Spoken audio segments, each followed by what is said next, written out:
Welcome, one and all, back to Written Wednesday, where, if technical problems don't interrupt the stream, we're going till 9 o'clock or until I finally run out of ideas. It's good to see you all. Now, I should mention that despite my high energy, I have yet to crack open my Monster Energy drink or eat my Pringles, or eat any sort of dinner, so I'm sort of supplementing it with Pringles. Which brought a dumb thought to my mind, which I am prone to have. I wish that they would market a product called Prongles instead of Pringles, where they change the I to an O, and the only difference in the product is that they make the circumference of the ring a little bit bigger, and they change the Pringles man face to like a gorilla with the mustache, and it includes a little message.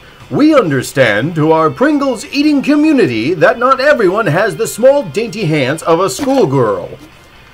So to this end we have, for the larger individuals, increased the size of our delicious Pringles chip container or cell or vessel or whatever that you want, the Pringles pod. I can dream. And hola, Gidge! Yes, we have the power couple here, and not of Condor. I do want to try and read that RP for like a video at some point. That would be great. Just Ray and me filming the audiobook. Now, as you can plainly see, I've done absolutely nothing since the last time. I think I write the best when I'm on stream. In the meantime, I've been trying to search and find what I've called the dermal arch before, or the aid alcoves. Because I know I had a specific name. I had come up with this ages and ages ago. What I wanted to call these little recesses in the wall. I wanted each of the UCASC ships to have small, like, section-to-section medical stations, so if someone was hurt in the hallway, they could easily get to a medical treatment area, especially around the most dangerous areas like the engine section or the shop room or anywhere where someone could get hurt and like lose a finger or something. I wanted to make sure that there was plenty of medical facilities throughout the ship, whether they're minor or major, so that they don't have to go all the way running to the medical deck. I can't find it, so we're going to be playing a little bit of Where Is It? I knew I wrote it down! For the first opening few minutes of the stream. And in the meantime, I will let you to imagine a future where Prongles exist, the plus-size Pringles.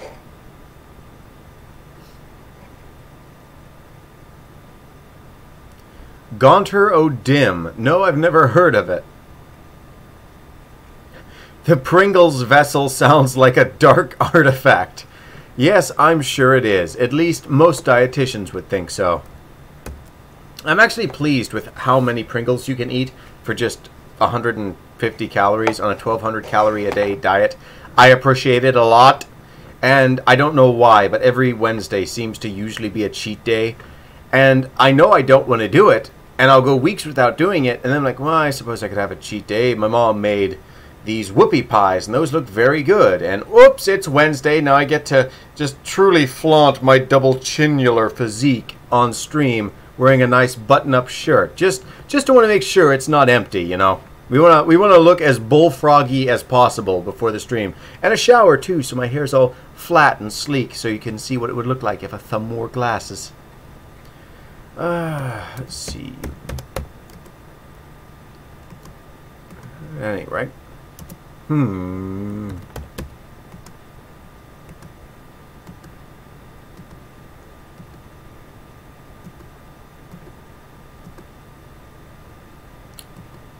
I need to go through here and find where I might have wrote down, and I'm going through a different Microsoft Word document. I write stuff down all over the place.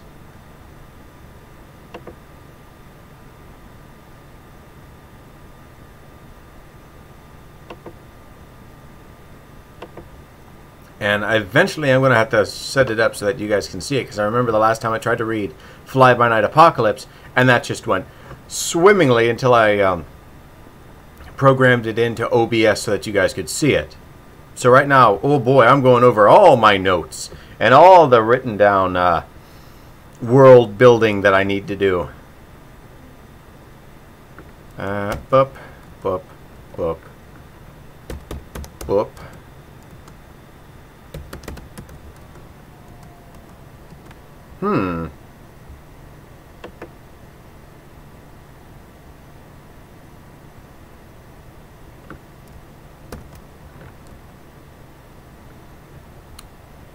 Neural holographic display. Captain's neural holographic. Okay. Yes! Regeneration frame! That's what I called it. Ha! I knew I wrote it down somewhere, 'cause I'm not a stupid lame brain. That is our first victory for the night. And let me just whoop, get that up there. Whoop! Whoop! Ha ha ha!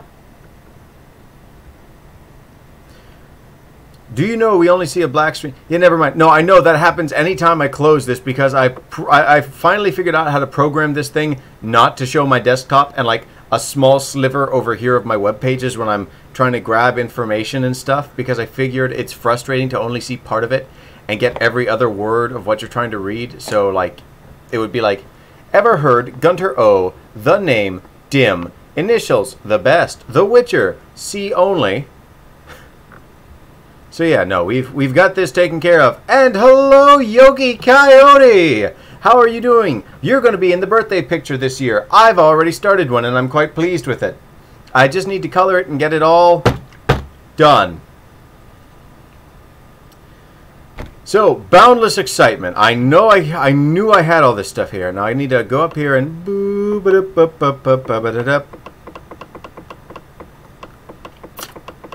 find the little bit of the thing in the wall, just like going through here. Ah, here we go. Oh, I've already gone through that episode where you summoned Cthulhu with Cesra trying to speak backwards and do all this like crazy stuff. Quill, no one else needs to die today. It's on the walls.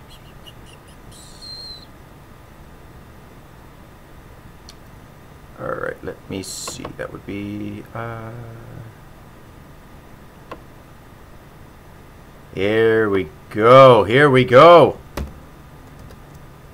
Here we go. I've got all this stuff written down. And again, I say this every... A brave man only dies once. So... I must have figured out the gift of respawn. Effectively, I must be immortal then. Because I know the good die young and the stupid die in mass, and there's only one of me, so I've got to pull the team here.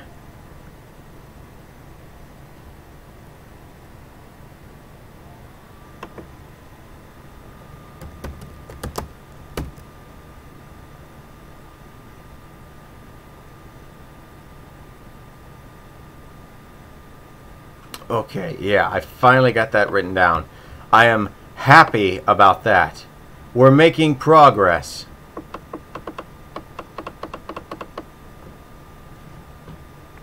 And I am going to reward myself with my tiny little Pringles.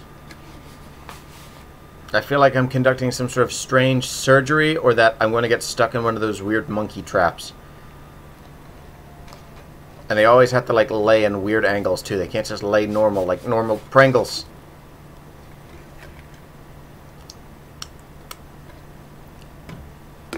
Why are they tiny? I don't know, because I got like these big gorilla hands, and I was just saying earlier, I wish that Pringles made like a plus size Pringle, where like the chip doesn't even have to be any bigger. They don't even have to sell any more in there. They just call it like Plus Pringles or Prongles or something like that, as designed specifically with the gorilla handed in mind.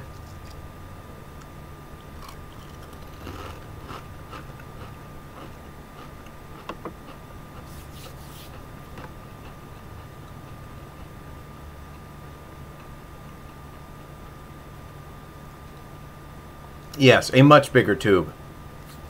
Oh, not, it doesn't even have to be much bigger, but that itself is like, like, this is an act of patience, or I don't even want to speculate because I know the jokes that'll be happening. So I will let the chat to behave itself, and just imagine my grievances at being such a large fellow and having a world made for tiny little doll-handed people where they're just like, I will take the one chip. And I have not watched nearly enough anime to be skilled enough with chopsticks to reach in there and like, whoa, and like take one chip out of the Pringles tube.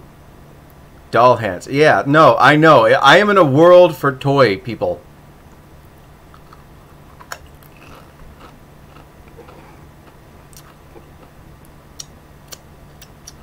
If you would like to help yourself, what do I have to put my hands in like a steam compressor or something? You could fold a piece of paper, hot dog style,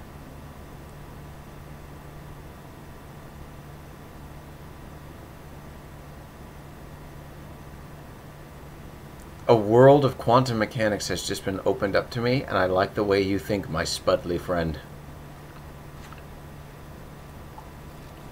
Like, it's not bad when the Pringles are still like up here, but after a certain point, there's only so far you can be like, ah! But no, constructing some sort of Pringles extracting apparatus might just... Discord has a picture for me.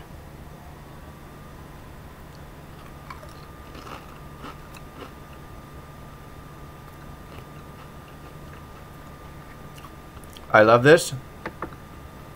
I love this. I am breaking the case. Oh, don't. Let me copy the image. I'm breaking the case of this wide open. Houston, we've done it. Let me just show you. Oh yeah, ranch. The ranch ones are absolutely just ridiculously potent. I've never heard of these. The ranch ones. I've only ever had like sour cream and onion, Pizzalicious, cheese and sour cream. Back when it was the orange one. The original flavored, you know, just the bare basic. And then I discovered the ranch one, and I tried that, and I could hear the horses as they kicked me in the face. It's ranchy. It's very ranchy. It's good. I like ranch, but woo! Like, I could hear stirrups the moment I opened the case. Buffalo or pizza is better. However, respect the classics, man. Oh, yeah, no, I grew up on the classics.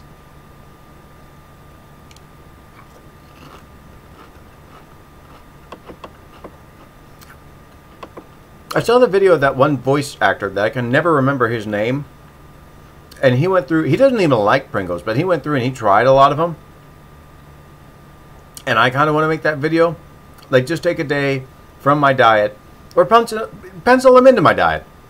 And just sit down with all those Pringles and like, go through them and actually record, like, Pinhead's world expands after trying the new flavors of Pringles he didn't know existed. More at 11. You know, it's something like that for myself. Because I think that would be cool.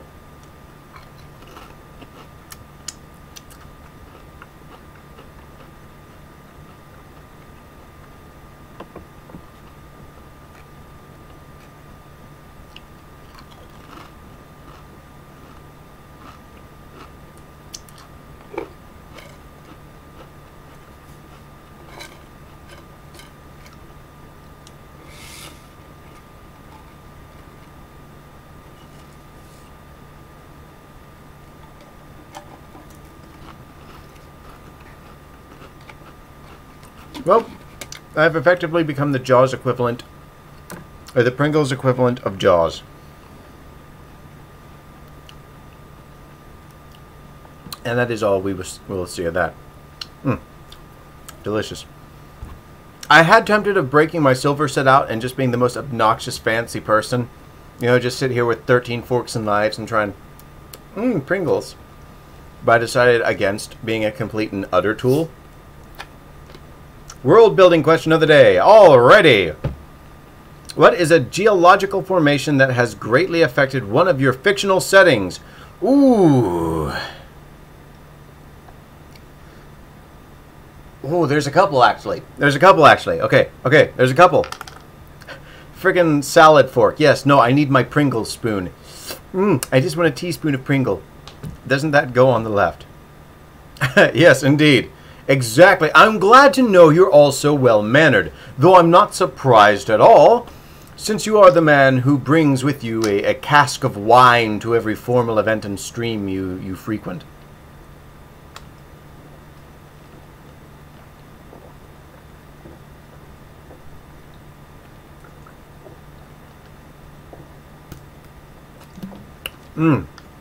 Number one Oosram fan is here! Excuse me, I never burp. Shush. Alright, so for your geological question, yes, I have a couple where that's happened. For the Toldemek. Mountain, volcano, forest, canyon, trench, yeah. For the Toldemek, they have... their planet has like a varying degree of intensity that it takes from its sun that sort of makes part of it uninhabitable. But their planet has like these great deep fjords or... Oh, excuse me. No, excuse me. I was receiving radio signals. That was not a burp. Quiet. I never burp. In stream, that's unprofessional. We're fancy here. We all know where the Pringles fork goes. But the radiation and conditions from their sun will just batter these plains to the point where it's almost uninhabitable. But along the inner faces of these fjords and these cliff faces, just above like these little passages of water and the lowlands, those large square like I can't even call them mountains, because like technically that's the surface up here. These are big cavernous trenches, but they all build their cities and stuff like that off the sides of these, into the sides of the walls and everything. So you have these big mountains with these sleek landings or cities built into the sides of them for the Toldemek.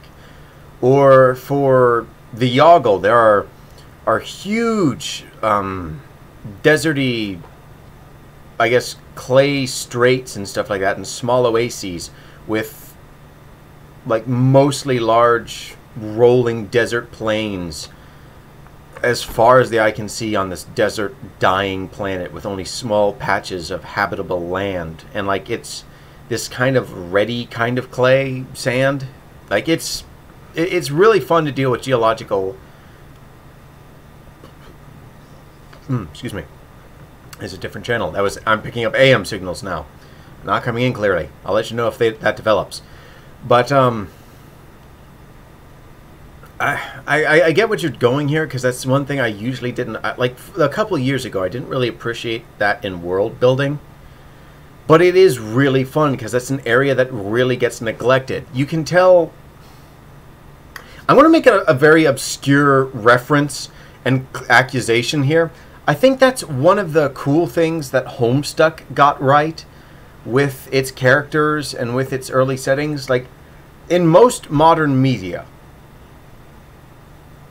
the bedroom of a character or the house of a character is just set dressing. It's just the background. It doesn't tell much of a story. It does what it has to do because it's there.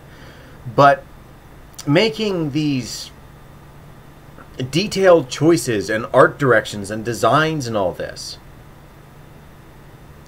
telling us, like, the room or environment you're in should be as much of a character as the character you're writing for. It's an opportunity that's it's normally overlooked and missed with most writing.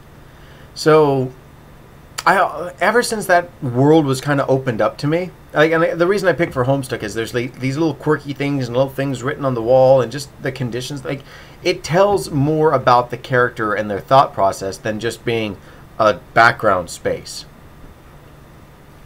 In one of my favorite fictional settings, As you so put it, that desert I described is not only wicked hot, but susceptible to wild weather patterns, and where the only real prison is located. Oh, yes, I remember the one you were working on. Yes, yes. Environmental storytelling. Thy name is Witcher 3, The Wild Hunt. I could bet. But the more, like, and you can do so much and describe so much beauty. There's so much natural beauty in the world that you don't need just another Sid Mead inspired. Like, and I'm not dumping on Sid Mead. He's one of my favorite painters. But if I see one more future setting that has all its designs stolen from Sid Mead's designs, be it another, whatever the new Disney, like Tomorrowland or whatever it was, or another story trying to steal the look of Blade Runner, I'm going to jump into a meat processor and just lose my mind. Albeit I'll be in the form of like many tiny Vienna sausages, but they will all collectively be screaming in literary advice. But yeah, no, it's something that should never be overlooked and never be overstated. I know I've had people, like, it's a mixed bag. That's one thing you're always going to have to be ready to deal with when you do anything, be it drawing, writing, movie making, whatever. Which movie making I'd love to do on my channel, but I'm becoming more and more aware of the fact I'm terrible at sticking to a schedule, and I will come up with big ideas to the point that I'll never be able to do the small ones, or I just won't find the time to do anything. Like, it's aspiration needs to be paired with reality. Of course, that is not the same as saying embrace pessimism, because I know that's easy to want to overlook and contort into a different message of just being pessimistic. But I know I've been told I tend to chew the scenery a little bit too much, but for me that's not a bad thing. I like I like visualizing. The more you can do to immerse someone, the better. Describe the smells, the look of the land, how the purple rock mountain faces of the far off alien world stretch off into the distance, strangely pointing abnormally sharply like spikes or hooks reaching towards the heavens of an orange sun in a blood red sky with soft blue clouds, as rivers that shine like mother of pearl drift and carve through the thin cracks carved along the alien's craggy surface. You know, anything like that to just give purpose, to give story, to give just something to latch on to.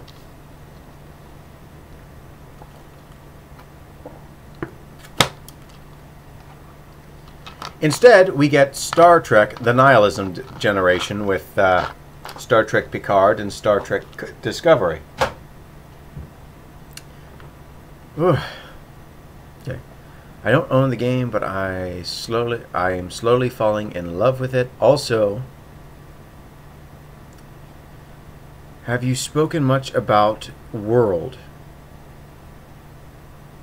Also, how would it support any great amount of fauna without significant amount of rainfall?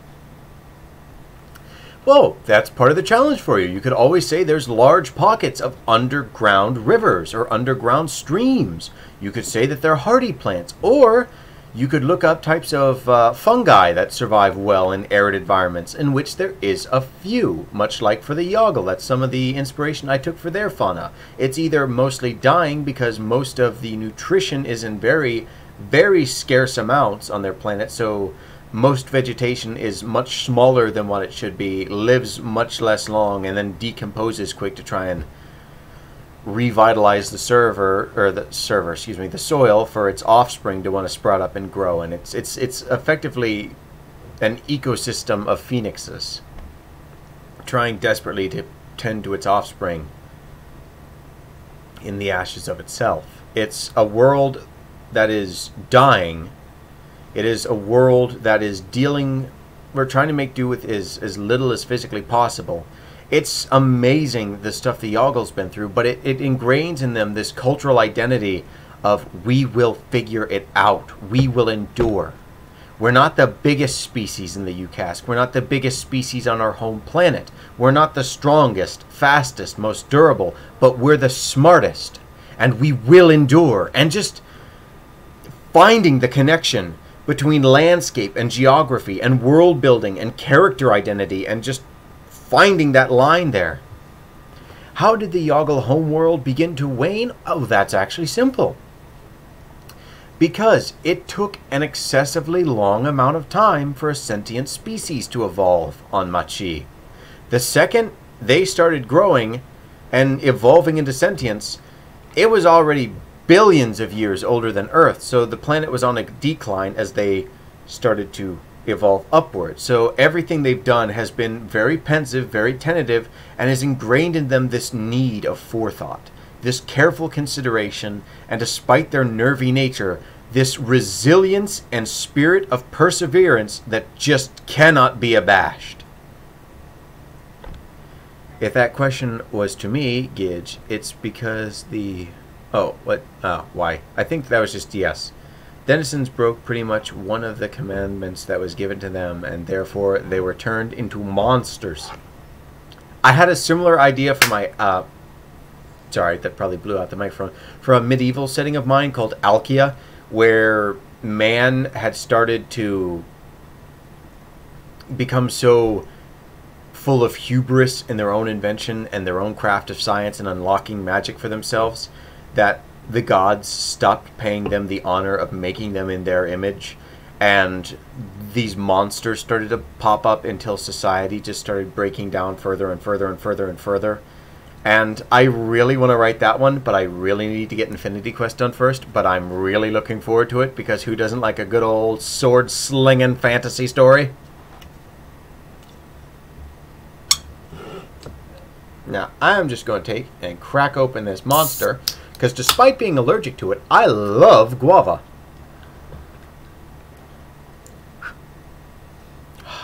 Lovely smell.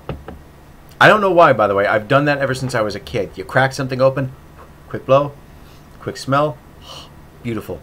A full sensory experience. Now let's see where we left off here.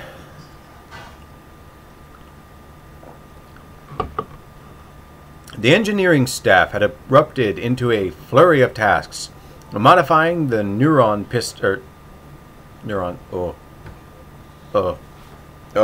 hang on, here comes an aneurysm. I can't believe I was that dumb. Neuron pistols. Let's just fire gray matter at the enemy. Love sounding like an idiot.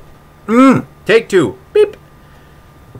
The engineering staff had erupted into a flurry of tasks, modifying the neutron pistols of the arriving security officers and the emitters for the barriers, as well as gathering up all the photon supplies and projectors they could find. I'm going to change supplies to containers.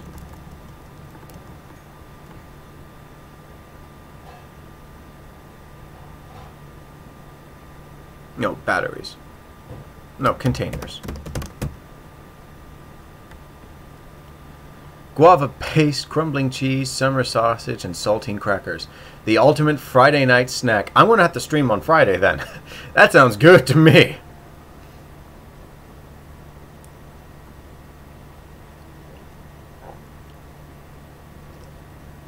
I actually started my day with saltines today. Okay. As well as gathering up all the photon containers and projectors that they could find, and establishing as many redundancies as they could into critical systems.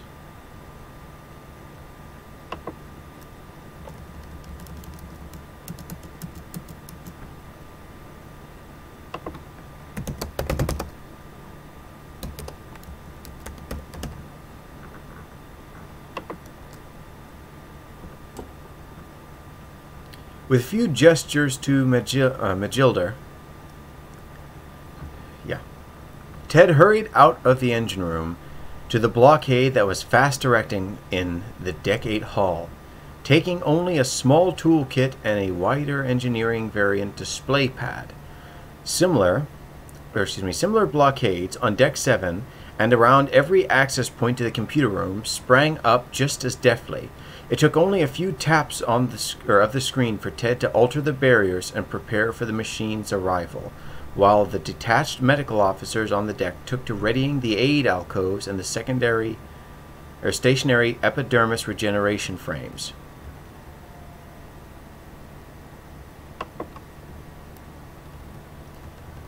to potentially receive officers en masse. I don't think we need that last bit.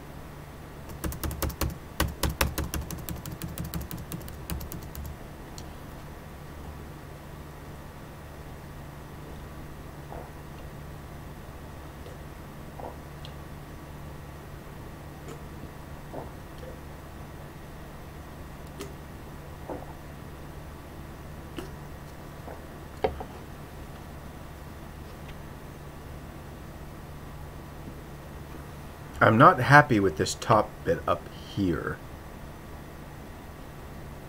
Right there. Alright, looks like everyone's in position down here. I'm just going to set the emitters for proximity activation to try and keep them from overloading them early.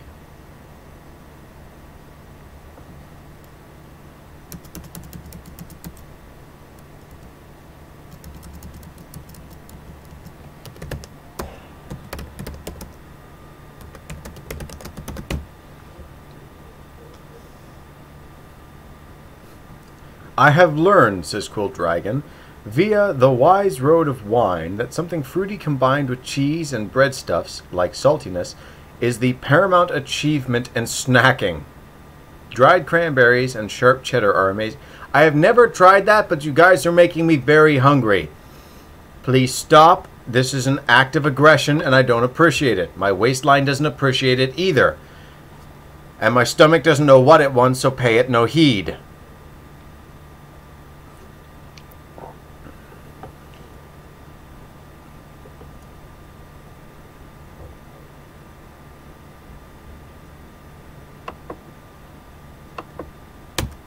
Let's try.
Dried cranberries and goat cheese together are magnificent.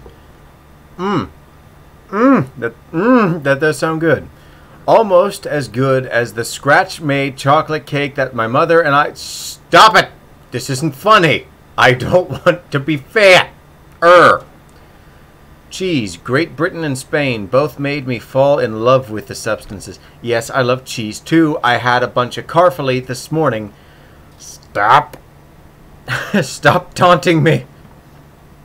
Man, I can get poetic when it comes to cheese. Yes, I misspelled it on purpose. You absolute maverick, Katie.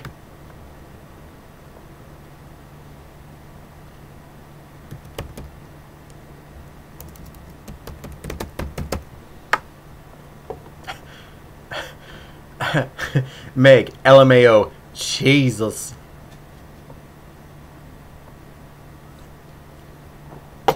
I've actually done that before, melted a little bit of cheese on mashed potatoes, and yes, just in my mind, since Meg has associated so much with the darling Spud in the past, that's just my mind associates it immediately. Everyone is effectively just becoming kebablings. They are part of the kebab squad. We've got Quill Dragon, the wine and cheese, Katie, the cranberry and cheese, Meg's just throwing potatoes in there for no reason. Sush, I'd make a potato comment, but she's not here to defend herself, and you know what? I enjoy hanging with her. Gidge, you are the eternal flame which roasts it all and threatens damnation should they deviate from their intended outcome. You are the hot glue gun which punishes the errant finger that does not dutifully stay at its task until it's worn down to the bone. You are all things scary. Put a little heavy accent on the easiest parts and it gets funnier. Taters! I thank you for that, Katie.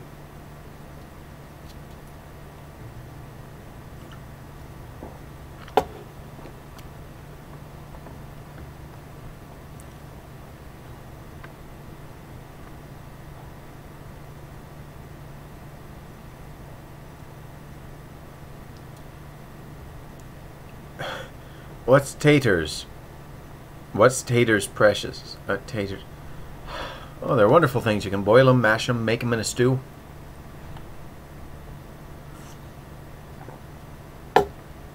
Taters be the backbone of America. I'm pretty sure Ireland has a few comments on that, but you know what? We made the French fries. They're still called French fries. I never once called them freedom fries. We fought that battle and won. I'm sure we can take the Irish for the spuds. Potatoes. Thank you very much for that, Mick. I love how we've all just effectively turned into hobbits. But Ireland helped form the backbone of America. Okay, so we have a very unique spinal column consisting of potatoes and the Irish. Pass the grog. Oh, boy. That reminds me, I should check in on Sean. I've not heard from him in a while.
Okay.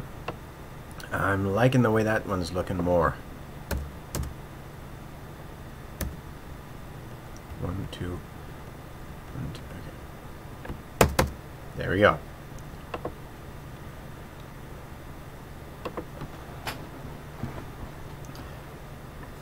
Taters are what a lot of southern people call the homely spud, as opposed to the pageant grade spud.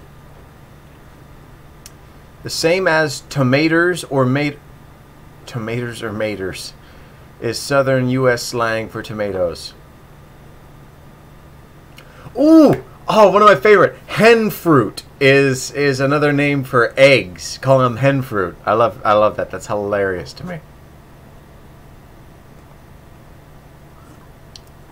Don't worry, Quill Dragon. When it comes to writing your American characters, we are here to help you with the colloquialisms and slang.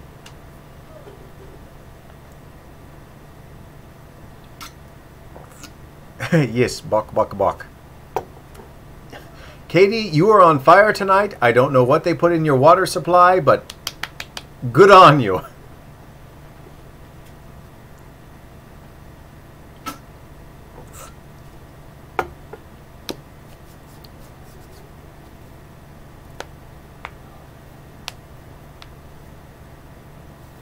I get plenty of hen fruit on the daily here. Yes, because Katie actually raises chickens. And she cares for them very deeply. And it's a wonderful thing. I remember when there was that one problem with the one's foot that she was tending to the poor thing. I was always asking, how's it doing? How's the chicken? I think it was... Wasn't it Rosie? Or is that your cat? That's the little cat. That's the kitty cat. That's the little cat, Rosie. Who is the old hen who had the thing in the foot that you had to dig out?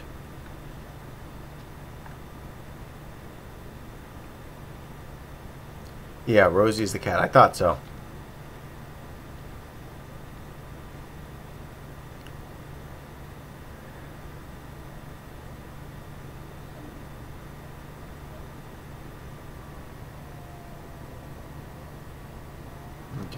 few gestures.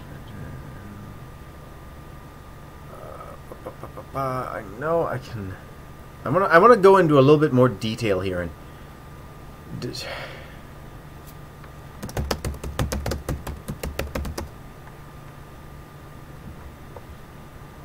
Where's another word for it?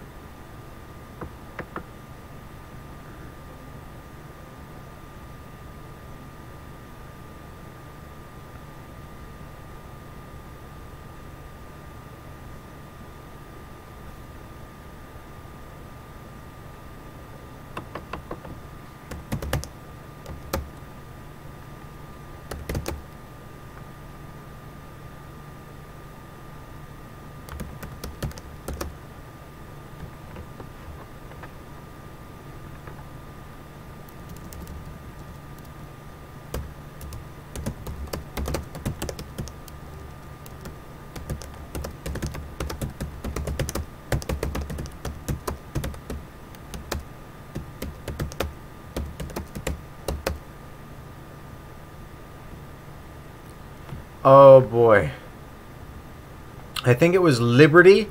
We've got like 21 hens at the moment, so it's a little tough to keep. Liberty is an amazing name. Just Liberty the hen.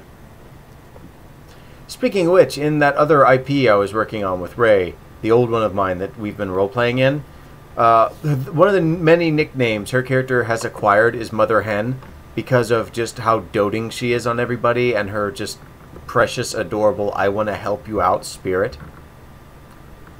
I'm loading your link, by the way. This might bog things down a little. Forgive me. Kangaroo gets more bounce than he bargained. Mm-hmm.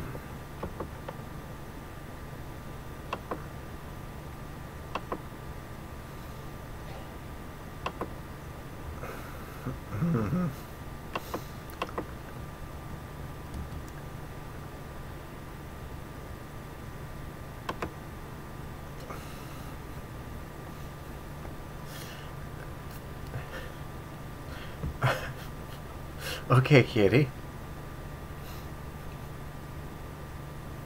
That's a good one.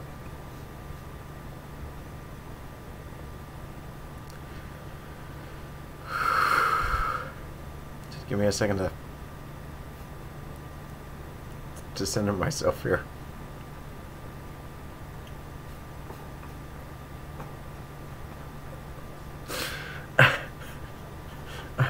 It's just having it on stream isn't helping.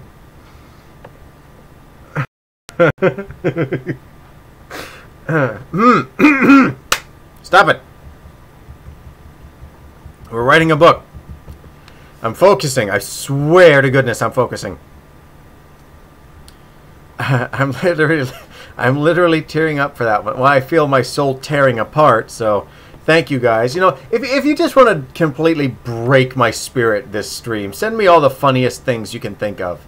Ushram approved. Yeah, no, I'm pretty sure Ushram and his as of yet unnamed lady friend would really much appreciate the a go on trampoline. I think that would just be fun for them because I don't know if Yoggle actually have ever invented trampolines.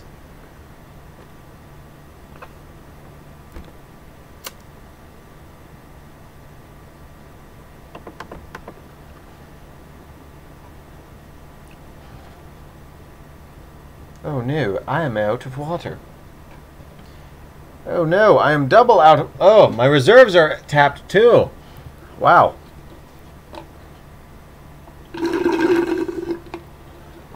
I might have to go get some water. Yoggles on a trampoline. Oh my god, that would be great.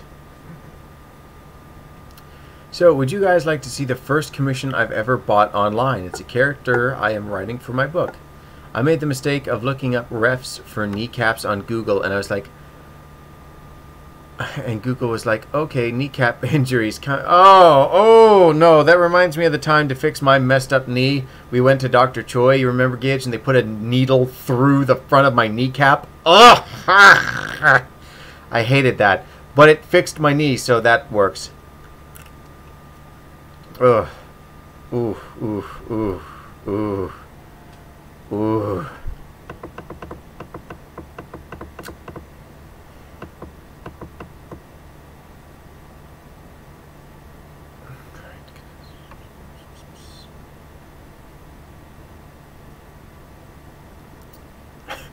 Gage, why do you have to scar me with that mental imagery? I'm trying to like keep that aside here and focus on right. I'm trying to focus and condense the wavelength of the neutron.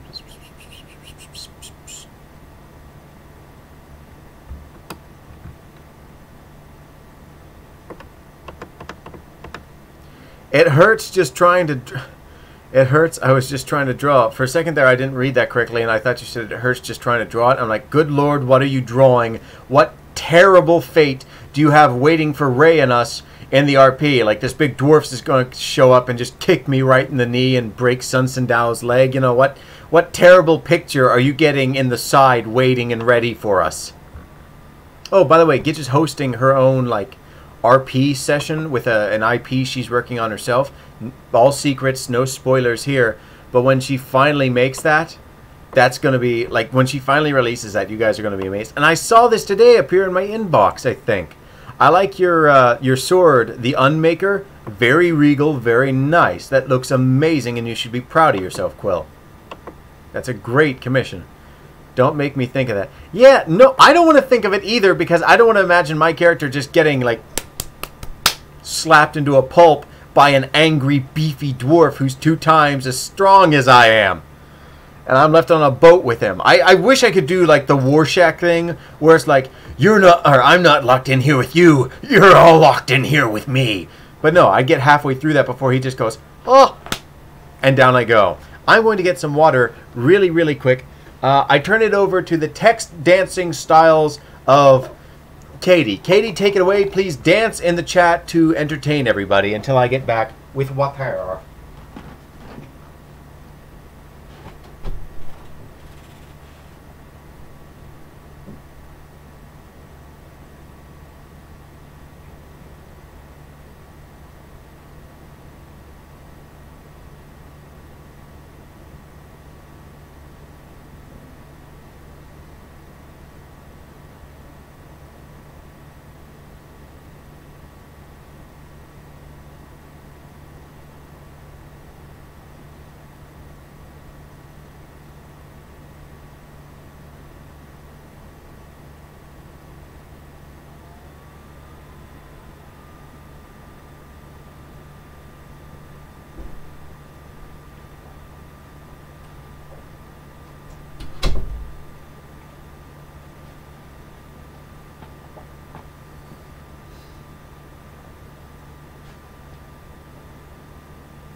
Before I sit back down, I want to show everybody something that is utterly amazing that my little sister made for me for my birthday, because my birthday is coming up April the 25th. She made me a retro ray gun in preparation for my birthday, which is coming up April the 25th. It'll probably be done and over with by the time I upload this.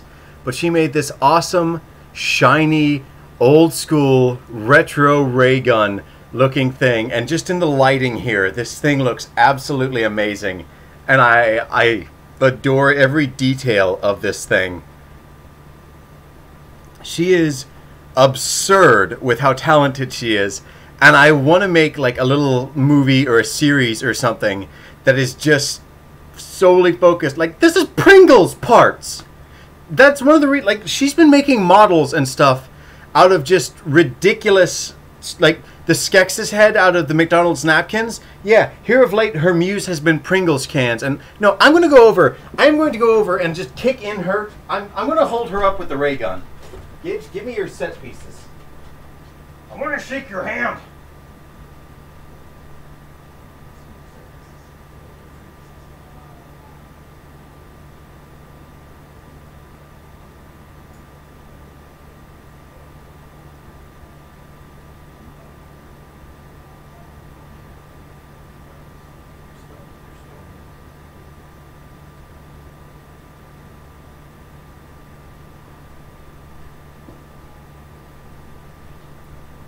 Hello, This is the stuff she's been making. She's just been making this stuff out of like bits and bobs of foam and cardboard and Pringles parts and like a literal stick she found. Look at this. Look at this. This is obnoxious. How dare anyone be this talented? Like, she didn't need the quarantine to have like immense amounts of time to like refine a practice or she does this stuff on her own. Normally, in like the span of 2 hours, she's like, oh, I guess I'm going to be a prodigy today. And then model happens. Just absolute perfection. There's this beautiful thing, and then there is this amazing thing. I love the detail! Look at the detail! That is amazing, isn't it? And she has industrial stuff. I need to do like a video. Just a short. You know what? No, that's how I do the ray gun video. I just use these as miniatures and just like bring my camera through it, set up my green screen, throw some money at some sweaty dude named Charles on Fiverr to like edit me into the background. And I'll just have myself a high-flying space adventure. Look at this! This is insane! This is my little sister. Like I'm trying to type, I get 2 words done a stream, and then she's over there like, and artwork happens. Just the most beautiful of stuff. Yeah, it's just made from garbo, she says. She's trying to be modest, like, it's just garbage. I suck, me, with my velociraptor pterodactyl spider fingers with nails that go on for 6 miles. No, apparently she just like chopsticks or like tweezers her way into like the most minute details and just like, oh, makes heavenly craft. You'd never be able to tell that this was just junk in her room or junk she found. Now I have to go to return these to her because I'm pretty sure if I dropped them in my excitement, she would actually come over here and the stream would end with her piercing my jugular with an artistically recreated sword or saber. This was actually made for Warhammer. Yeah, no. She makes Poor Hammer look better than the actual official merch.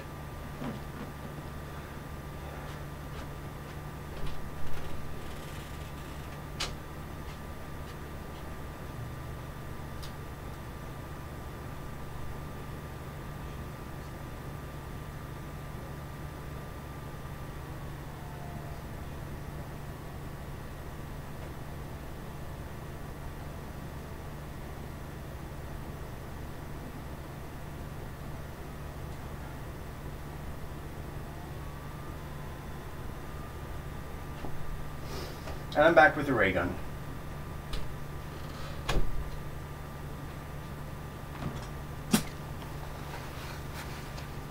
A little bit of the Picard maneuver right there.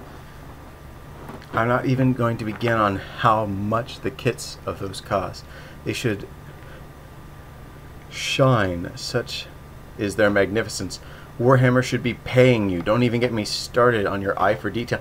I know, right? And the ultimate tragedy here in all of this is that when I upload this video, all of her stuff is going to appear in like a little section like that big in the video. And it's going to be JPEG'd as heck. I thrive on tiny details, the nooks, the crannies, mouse holds, and eroding paint patina. Yet Gidge does it all. Gidge is just absurdly good. And I'm glad Picardo is letting me stream this long. Oh, I can't tell you how frustrating that was.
Okay, my brain, it weeps at such glorious art. I know, right? I'm not joking in the least. There is no art of such caliber, or of that particular theme even, to be found in stores near where I live, save for that one store that sells Warhammer merch. But it's like an hour and some away. What army you play? God, eventually I'm just going to discover everyone else in world plays Warhammer, except for one nerd who hosts a writing podcast. Get with the program, Tubby! More at this story at 7.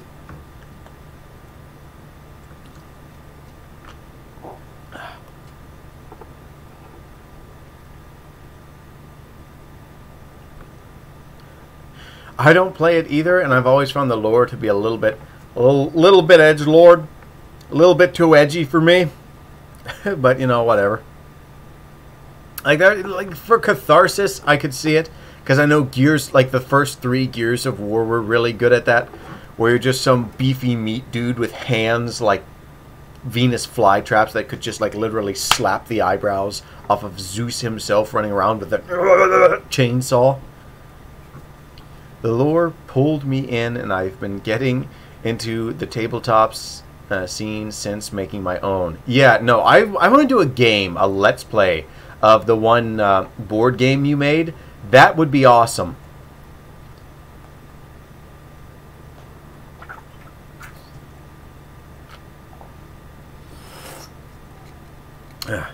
Alas, poor Munster. You held out as long as you could. But my thirst was unquenchable.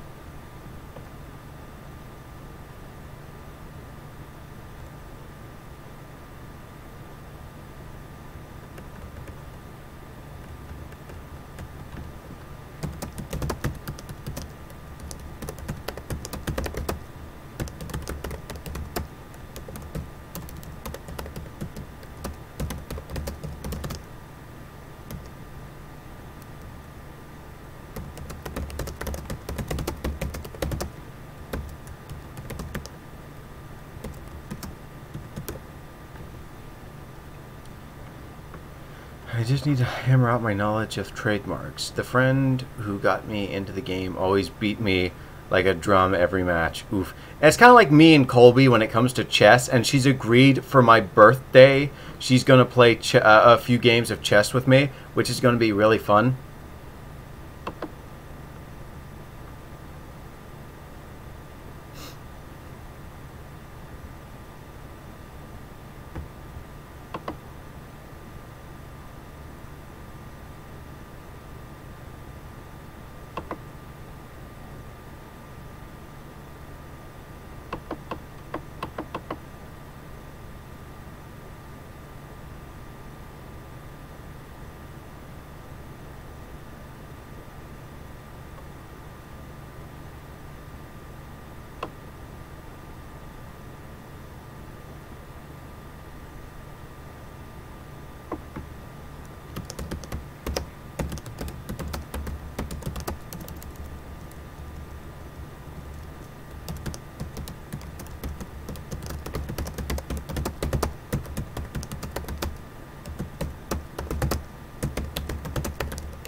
Ushram is the alpha. Thank you. Dude, I can't be serious with how Ushram and his lady friend are staring at me down over there with their shades. They are well into the story, and I need to get Gidge to like design cool little outfits for them so that they're just there. Ooh, sham. Ooh. Ooh, the fake one. Yeah, no. Ooh.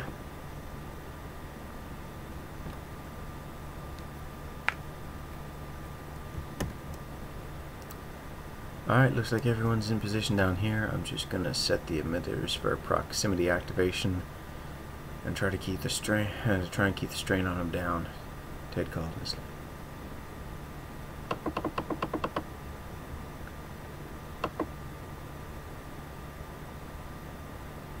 I wonder if there's such thing as a static font, so you can make it look like you're getting interference. That would be cool. Let me see. Is there such thing as a static font? Come on, Google Images. Static font.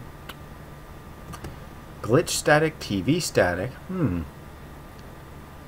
Oh, that's cool. I'm going to have to download that. Oh, yes. Yes.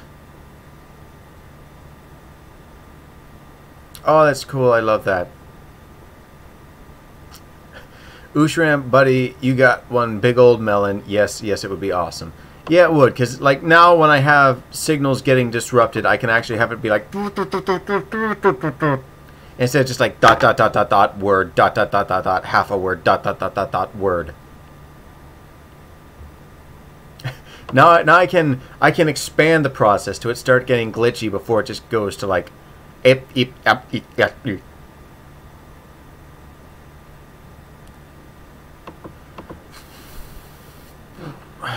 And speaking of Warhammer, I have a Warhammer remix of the Pillarman's theme stuck in my head right now because of you guys in the chat talking about Warhammer so much.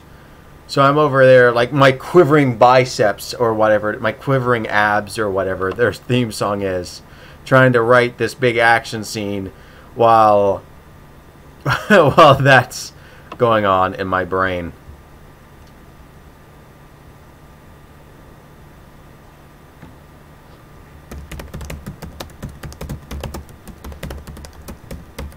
That's a thing? Yes, it is a thing.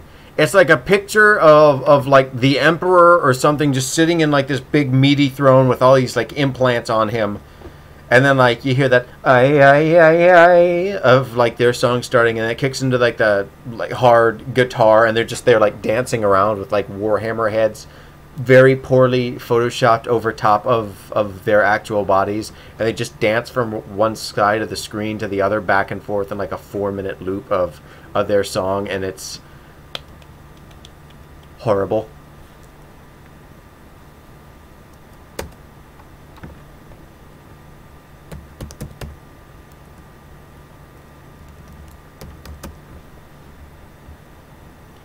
The Dirty Eldar one. Yes, that's the one.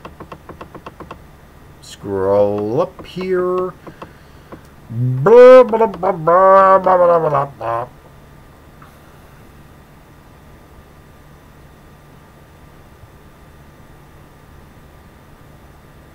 to have to change you.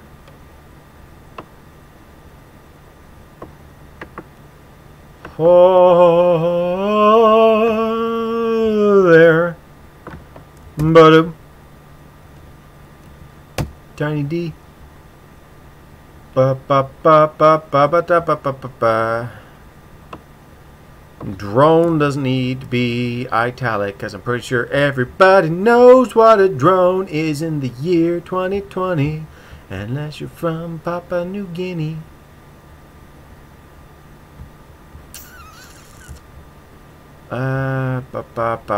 Scroll up, scroll up.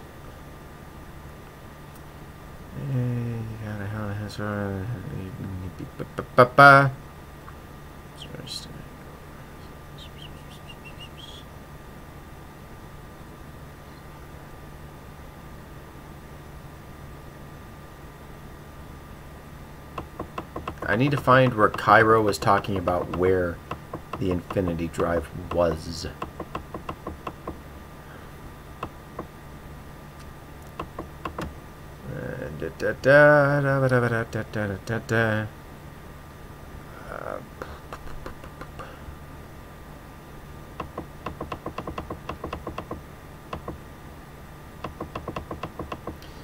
Deck 7, Section 4.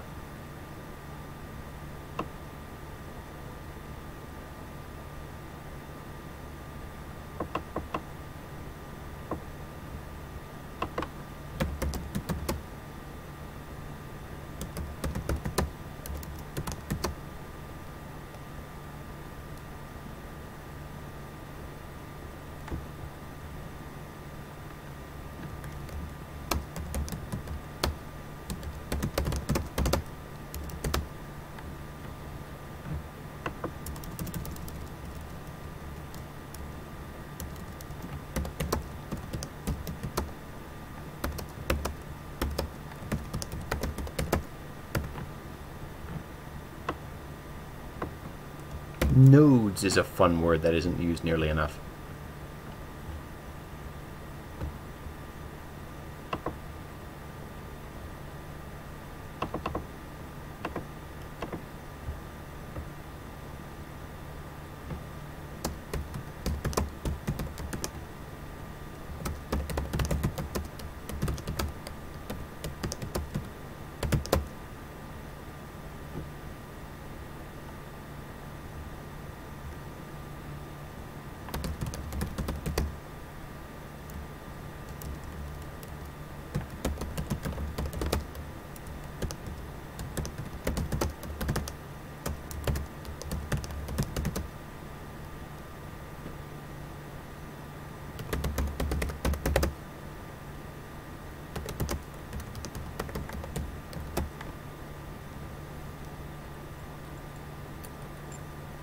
You remind me that I need to update the Warhammer terrain thread I made on... Oh, right. Right. What might do for you is making an entirely new tweet and then just linking back to the original cluster, because I don't think adding to the cluster you've already did puts it back out for people to see. I'm not sure. I'm not a Twitter expert. It has been a while that I've been on the site, but I don't think I've ever really looked into it that seriously.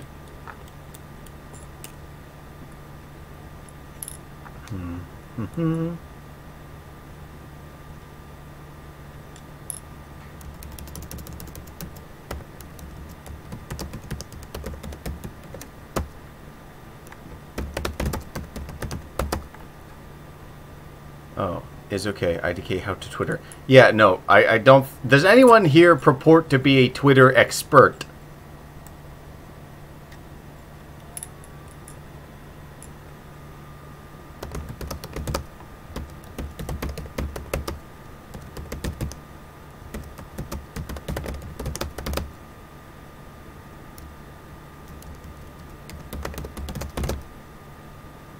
Yeah, go ahead. Share a link. Share a link, and don't forget to visit Ray Dorable, that's Raven Maple, her Twitter or her YouTube channel, or my friend Character Consultancy. Ray will do wonderful pictures for you for commission, and my friend Haley will do wonderful commissions for you with writing about creating character profiles for you, and make videos for her YouTube channel about you. So if you'd ever like to see a video of your characters and get a deep psychological profile of them, as well as a recounting and reading of their history, check out the Character Consultancy on Twitter, on DeviantArt, on Fur Affinity, and YouTube. She's everywhere, just like how Ray is pretty much everywhere. I know on Fur Affinity she's Kitsuko, on Twitter she's Ray Dorable, and on YouTube she is Raven Maple.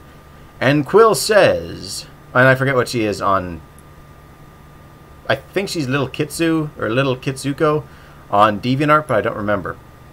Quill Dragon, hey, what did I miss? I was gone for the last approximately 15 minutes. You missed me showing Gidge's beautifully painted and detailed Warhammer terrain she's made out of scratch.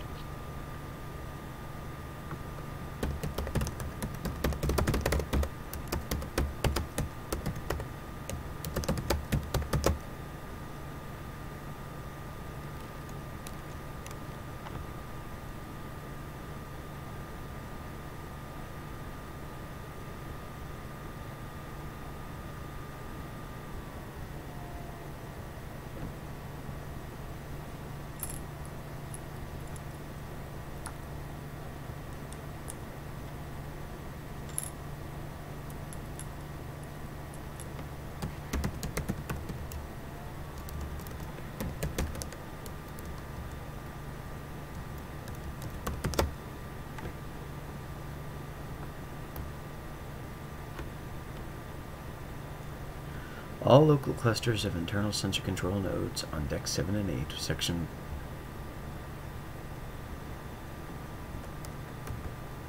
Huh. Sections 4 have failed. Internal power lines are signaling excessive power overloads throughout their stations. It's likely that systems...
Okay, let me see here. I mean, there's a link, lol. Ah, okay, thank you, though. Multitasking often cuts me off at the knee. Yeah, I'm a speedy healer, thankfully. Well, that's good. I'm glad you have the healing capabilities of a virgin salamander. That is great to hear, Katie.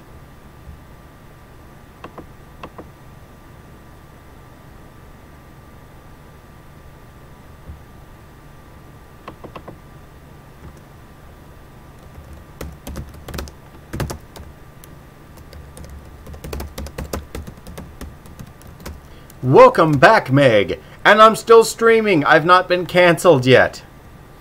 If the possibility arose, what fantasy weapon tool would you choose? Nothing magical, though. Tool for what?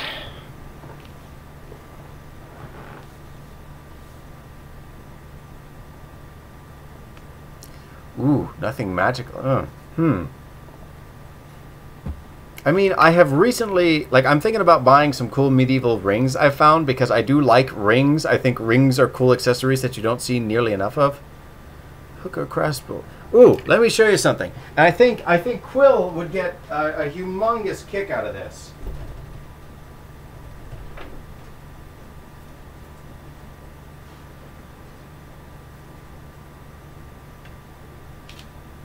Love my sword. And I love its like little pointy guard here, the little catch. This baby, she's a little wonky at the end. I don't know whoever forged this. I'm a little annoyed at that, but she's full tang, and I think she'd be fairly decent at catching and breaking other swords. So long as this held up to like hard bashes, I think this would be a pretty good sword to want to block and guard with, and hopefully break their blade, because if you can hook and catch someone else's blade in a fight and either rend it from their hands or shatter it, their will to fight's going to tank.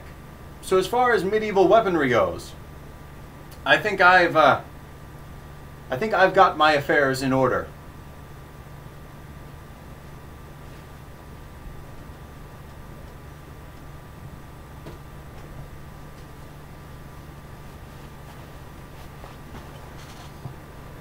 Longsword.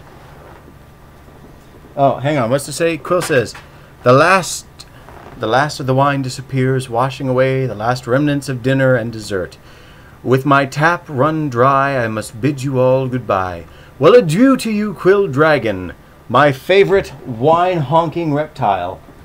Thank you for joining the stream, and it's always fun to have you. Thank you for your questions, and it is always, always a pleasure. See you next week. As a last-minute answer, a blade staff. Ooh, nice. Indeed. Indeed.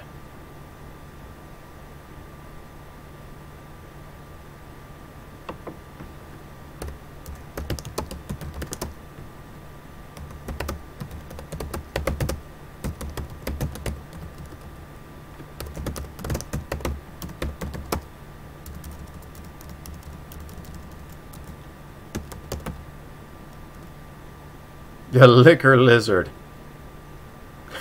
Liquor lizard. I thank you for that, Gidge. Or Gidge, excuse me.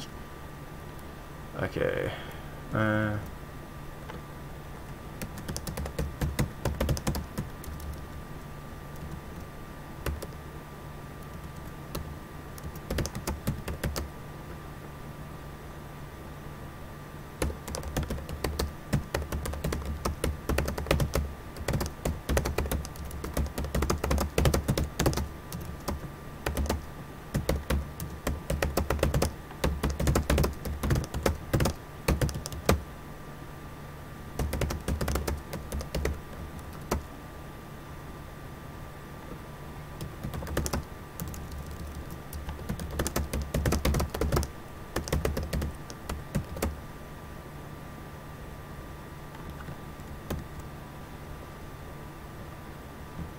And as the showdown progresses, I think I'm going to quit while I can before my luck runs out. And I've got some stuff to do for commission.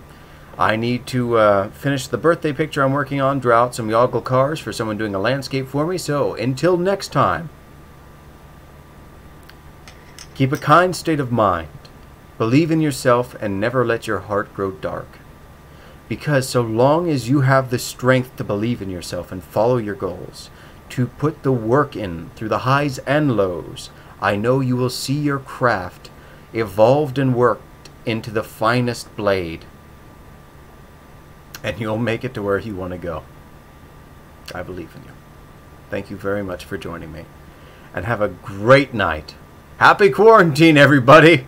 See ya.